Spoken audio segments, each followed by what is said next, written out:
Hello बच्चों, आज मैं आपके लिए लेके आई हूँ कविता रंग जाती एक ऋतु की एनिमेटेड वीडियो, जिसके कवि हैं भारत भूषण अग्रवाल जी।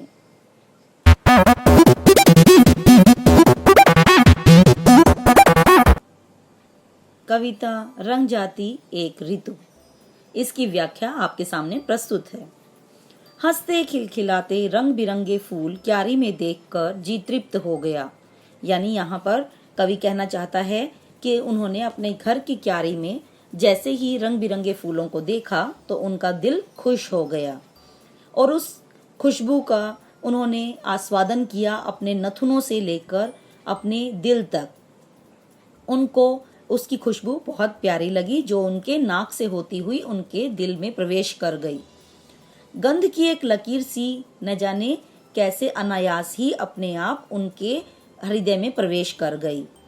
आंखों से हो गई रंगों की बरसात। उन्होंने रंग बिरंगे फूलों को देखा जिसके कारण उन्हें ऐसा लगा कि रंगों की बरसात आ गई हो। यानी रंग बिरंगे फूलों को उन्होंने देखा और उनके मुंह से अनायास ही निकल गया। अनायास यानी अचानक ही ऐसा निकला कि वाह, धन्य है वसंत ऋतु। हे वसंत ऋतु, तुम धन्य हो जिसमें अलग अलग प्रकार के फूल खिले हैं। लेकिन उन्होंने कमलों को, पुष्पों को, फूलों को धन्य नहीं कहा। उन्होंने केवल वसंत ऋतु को ही धन्य कहा है।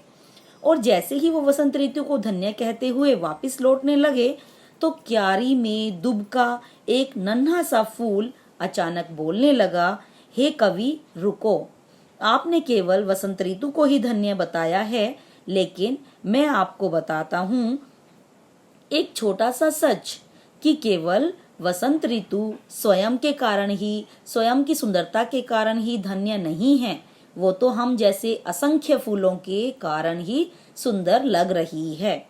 क्योंकि यह धन्यता जो वसंत ऋतु ने पाई है वो हम ऐसे छोटे छोटे नन्हे नन्हे अलग अलग रंगों के, अलग अलग प्रकार के फूलों के कारण ही उन्होंने इस धन्यता को प्राप्त किया है। इसलिए अकेली वसंत ऋतु ही धन्य नहीं हो सकती।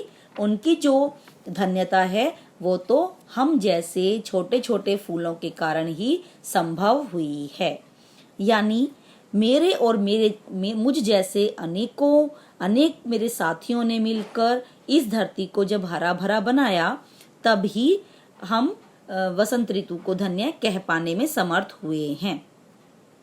हमारे जैसे अनेक नन्हे नन्हे फूलों ने ही अपने अपने ठाव यानी स्थान पर, उन्होंने अपने अपने ठाव पर यानी अपने अपने स्थान पर रहते हुए ही धूप, बरसात, जाड़ा यानी बहुत अधिक सर्दी और पाला यानी बर्फ पड़ना, इसको झेला है यानी सहन किया है।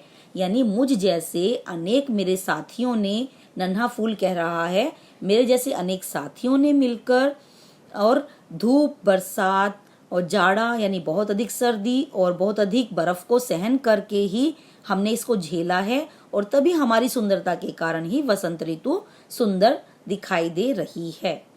सूरज को तपा है पूरी आयु एक पांव पर। हम लोगों ने सूरज की भयंकर गर्मी को भी सहन किया है, वो भी एक पांव पर रहकर, यानी बहुत अधिक कठिन परिश्रम करके।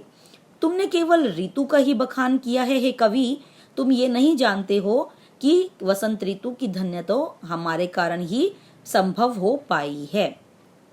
पर क्या कभी पल भर भी तुम उस लो को भी देख सके जिसके बल पर मैंने या इसने और उसने यानी मेरे एक साथी ने मिट्टी का अंधेरा फोड़ सूरज से आंखें मिलाई। यानी कि हे कवि, केवल तुम वसंत ऋतु को ही धन्यवाद कर रहे हो।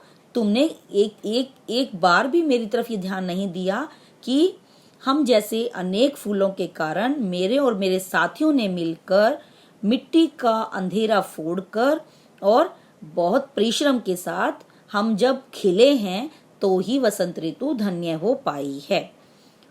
उस बल पर, जिस बल के कारण वसंत ऋतु अपने आप को धन्य महसूस करवाती है, लेकिन उसकी सच्चाई ये है कि वसंत ऋतु के साथ साथ तुम्हें हमारे संघर्ष को नहीं भूलना चाहिए, क्योंकि हम लोगों ने संघर्ष किया है, तभी हम लोगों के संघर्ष और खिलने के कारण ही वसंत ऋतु को धन्य मानना चाहिए।